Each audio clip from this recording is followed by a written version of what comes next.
It's Still Here? You looking like that? It's still here, and the video is still there. So do you think we're still here and we're still going to watch It's Still Here? I think we might as well. Hello, everybody. My name is Alberto, and this is Max. Hello. And this is the Castmud Horror Show, where we talk about short films and give a review on them and a reaction to them. So today we've decided to watch, what is it called again? It's Still Here. A short film by Grave Lake Media. This video is intended for people who have seen the film already and not for new time viewers. We highly encourage you guys to watch the original film, then watch our film after. So any beginning thoughts before we get into this thing? Gosh, well, again, I don't know anything about it other than the title and the thumbnail, which is what really caught my eye here. It looks to be a guy, when I first saw it, it looked like a guy with a scary face. Maybe it's a doll. It looks like a puppet. It's a puppet to you? Maybe just Feels bad like a angle. puppet. Bad angle, yeah. Perhaps. Sorry about that. Well, too late now. I was going to say it looked like a guy in a bathrobe, but now that it's a puppet... No, it's clearly a puppet. Whole new world. Whole new Who world. knows? So now I'm even more excited because is the It in the title, is that referring to a puppet? We'll find out. I mean, I'm very excited because I like some puppets. Puppets are scary. Puppets are scary. That's a pretty easy go-to for horror, so... All right. So I Looking think, forward you ready to do this? I'm 100% ready. All right, let's do it. Let's watch it. I like that. That's a nice shot. It's very foggy in there. Definitely is. I mean, it makes sense. Hoarder, dusty kind of environment. If she smokes, that Or makes that. sense. If she rips a fat one in a second. The woman on the phone, who I assume is a sister, and also the daughter of this older mother, seems a little too chill. Sending the mom She off. seemed kind of mean on the phone. In a way, right? Kind of a little rude. We're just getting a quick glimpse into this family, but it right off the bat seemed a little callous to me. Absolutely. Okay, cool location. Is it going to disappear? Well, I mean, the title, I don't want to spoil anything. Of course, I haven't seen it, but the title, It's Still Here, would lead me to assume it's still going to be there. It might when still she be there. checks back. You're right. What's up? I honestly don't remember any of this.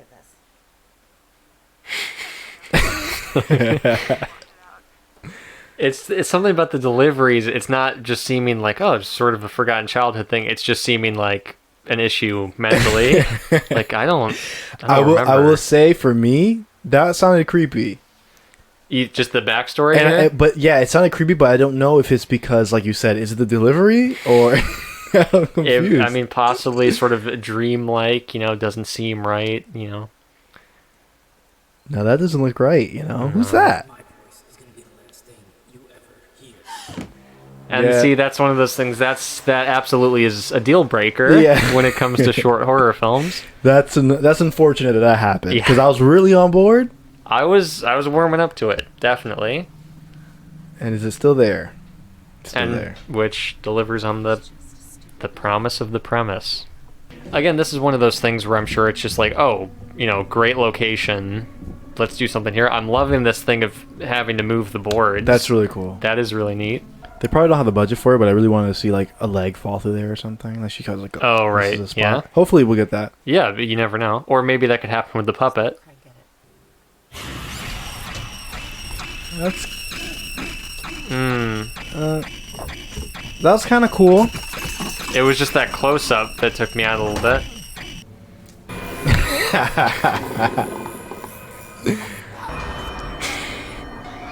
Okay. So this is also animated. It's even dustier up here. Or foggier, I guess. So I guess the synopsis of it, it's a girl talks on the phone with her sister and something about her mom or something like that. Her and then, mom, I guess, who used to be a hoarder, is being sent to an assisted living facility. Yes. So it's just clearing up the house, Yes. getting rid of the belongings. Turns out something's still there, but what is the thing? And also, I don't remember that. That's what the main character says. Right. And, she goes, I don't remember any of this over the phone, hearing that there was a doll that I guess she really hated as a kid because she said that it wanted to tuck her in forever, I think the line was. Yeah, something like that. I believe that was it. And then, typical horror situation, the doll is still there, and it actually tucks her in forever. I mean, it really, that kind of happens really quick at the end, just sort of. The thing I really liked about it, again, is it is that location, because that kind of makes me think, the good people at Grave Lake Media who did this, had a cool looking crawl space area in their attic and brainstorm thing. It just kind of, it hits those like pleasure centers in my head of like picturing people just being creative and making stuff and just brainstorming like, oh, what could we do here? So I love that. I love her having to, with the board, so it's not just, the that's the coolest. I think soft parts you could say. That's my like favorite part of the film is I love the creativity with the whole, trying to go see what the thing in the bag is, and she can't really just walk there because the planks just use a plank. That's really cool. Because that makes all the difference. If you picture this exact movie, but it's just she walks over and then looks at a doll, it's just 100 times less interesting. Yeah, so that stood out as unique and fun. I like the doll. I think the doll looks kind of cool. It's your typical dummy puppet looking doll. So classic dummy. I love the crawling shot on the wall. That was really cool. The phone call, which is like, I have a mixed opinion. I guess that will go into my negatives also. Mm-hmm. But a positive I had on it is I loved how confused the character was when she was talking about this, because it kind of made it scary. It's like, wait, who am I even talking to on the phone that's telling me this weird stuff? But I guess now moving on to negatives, you'll be able to talk about yours right now. But basically, I guess that was my first negative, is I don't know the direction of what they're trying to do with some certain parts of this film. Like plot-wise, you mean? Or how just that conversation like that. I think it's like, I understand what they're trying to do, but the performance doesn't really relay exactly. I don't know. I was confused on if it was like exactly what I thought it was supposed to be. Like, oh, she truly didn't know anything. It was like scary. I don't know. The character was just like pissed off, and I just couldn't understand. Definitely, there was sort of a delivery that you would assume. I mean, I'm guessing the intention here is just exactly what you think, which is just, oh, there was a creepy doll when I was a kid, like, it's sort of repressed memory, like not thinking about this. It's like, she seems so mad. But yeah, so what I'm saying is like, was it a repressed memory, or was it like a thing where this is just scary? Like, this is like you wouldn't even talk to your sister on the phone. That was my thing. Oh, interesting. Is I couldn't tell if like, was it like I'm talking to some creepy thing on the phone it was just acting like it was my sister, or was it a thing that she just really didn't remember that. That's where I was confused at. Okay, I don't know. No, I feel like that might be reading, let's say way too much into it. Yeah, maybe. Getting into like, it might not have even been like a sister on the phone. I don't know about that. Okay. Yeah, no, I don't know. I guess that was my initial thought when I heard her talking, because she sounded weird on the phone. It sounded like creepy. And again, I think the biggest thing was just the main actress's performance. Her reaction to what she was saying seemed like, I'm talking to a stranger on the phone. That's what I got off of her. Sure. Yeah, but again, that's interesting. I think that might be maybe me taking it at face value as sort of looking at it a little more negatively, I guess. Because I like the interpreting something like, oh, what could this be? Because, why would she be acting like this? As opposed to me, I'm just very like, oh, the performances are just kind of not selling this. Like, I'm very just like cut and dry with it. But I think that's interesting to kind of look into, because I mean, really, it's a 6-minute movie.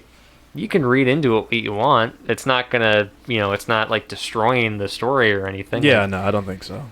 What my big negative with this, the thing that really tanked the movie, I think, is definitely this doll voice. Once he spoke, it was off. The doll performance, it's just, it's tough to do spooky dolls, I guess, in movies in general. That's true. Especially if they talk. But if they're going to talk, you're going to want to go like a Chucky. Well, you're going to want to have the means to show a doll talking. If you're just looking at a doll and hearing just sort of a disembodied voice, and it's sort of strange quality, and the voice acting just feels stilted and like not like it should belong to a puppet at all. Not that I would know what a puppet should sound like, but just, I mean, it's just... I'll say, took me out. So now I'd be like you, and I think I'd say you probably like, you're not like, your opinions are your opinions for sure, but I do think that's kind of going deep a little bit too. I think the problem with the voice is more just quality wise. Like, it sounded way too clear. It didn't sound distant enough. Interesting. It sounded like it was in my headphones. Like, it was just like I was just like in the lady's head. Which again, that could be what they're trying to go for, but it didn't sound right. The mix sounded wrong. I would also get that. I would say both of those issues. My issue and that issue were both of my issues as well. Okay. I would personally have no voice. I think one of my favorite films of all time, horror-wise, is Dead Silence, and Very good film. that puppet in that film is, I think, terrifying and so good. I understand, like, it's the ghost of Mary Shaw that's doing all this stuff, but, like, there's just something about that puppet, and he doesn't speak. Like, he whispers or whatever, but it's not him. It's like, it's her, whatever. I don't know. It's just something creepy about that. As a vessel or something, I'm saying? Yeah, for sure. Because, like, with Chucky or something, you know, Chucky's not going like, ooh, I'm a spooky doll. Like, Chucky is just a dude who is, like, mad and, like, pissed at you and trying to kill you. Yeah, that's true. You know, it's not... Like, this puppet is just saying spooky things. Like, oh, you remember me from a long time? Like, it just... It's just not... Yeah. That kind of stuff just doesn't really work anymore. Yeah, his character wasn't given no character. He was just a ghost. He was just I'm a scary ghost, and he wasn't saying anything of value, you know. And it just wasn't. Yeah. It wasn't connecting with anything else prior to the story. It was just like, there's a creepy doll in your attic, and the doll just said, "I'm creepy." You know what I mean? It wasn't like there's a connection to the mother, or like something like to tie to make it like, oh, then that cuts deep and that's spookier, you know. It's just for a fun little movie you do in probably a day or two. There's definitely it's fun. Yeah, definitely after reading or seeing this description, definitely reminds me of, you know, David S. Sandberg type stuff, like, of course, just two people making a film. And, you know, when you look at it under that lens, for sure it makes it better. And but, you know, just, you know, looking objectively just as a film, I think our criticisms still stand.